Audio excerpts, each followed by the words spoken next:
Sir ఈ ప్రస్తుతం చూస్తున్నట్లయితే అన్ని పార్టీలు ఓ పక్క, జగన్మోహన్ రెడ్డి ఓ పక్క. ఈసారి గెలుస్తారంటారు. జగన్ గెలుస్తారు.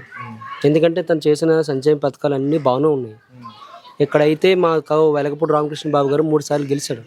15 సంవత్సరాల నుంచి వెళ్తున్నాడు. ఇప్పుడు కూడా వెలగపూడి రామకృష్ణ బాబే మా ఎమ్మెల్యే. వాడు ఏమీ చేయలేదు. ఇప్పుడు ఎంవివి సత్యనారాయణ వచ్చారు. అతను మా ఊరికి పెట్టింది 5 కోట్లు పెట్టాడు. అతన్ని గెలిపిద్దామని మేము అనుకుంటున్నాం. అతను చేసింది చాలా బాగుంది. సార్ విశాఖ ప్రాంతంలో ప్రస్తుతం వైఎస్ఆర్సీపీ నుంచి ఎంపీగా బొత్స ఝాన్సీ గారు పోటీ చేస్తున్నారు, టీడీపీ నుంచి భరత్ పోటీ చేస్తున్నారు. వీళ్ళిద్దరిలో ఎవరు రావాలని? నేను ఝాన్సీ గారు రావాలనుకుంటున్నాను. ఝాన్సీ గారు రావాలి. ఎందుకంటే ఎమ్మెల్యే గారు ఎవరు ఎంవివి సత్యనారాయణ గారు. అతను మా ఊరికి చాలా చేశాడు. మేము ఓటు వేయాలనుకునేది 2 ఫ్యాన్కే వేస్తాం. ఎంపీ ఎమ్మెల్యే ఫ్యాన్కే వస్తాం మేము.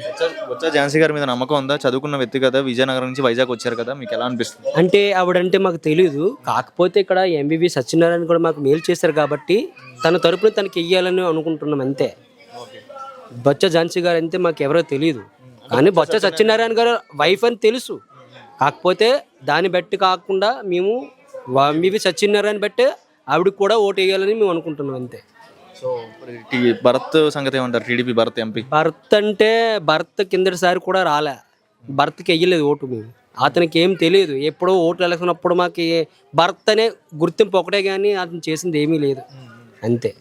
ఏదైనా మార్పు అనేది రాకుండా జగన్మోహన్ రెడ్డి రాలేదు. జగనే రావాలి.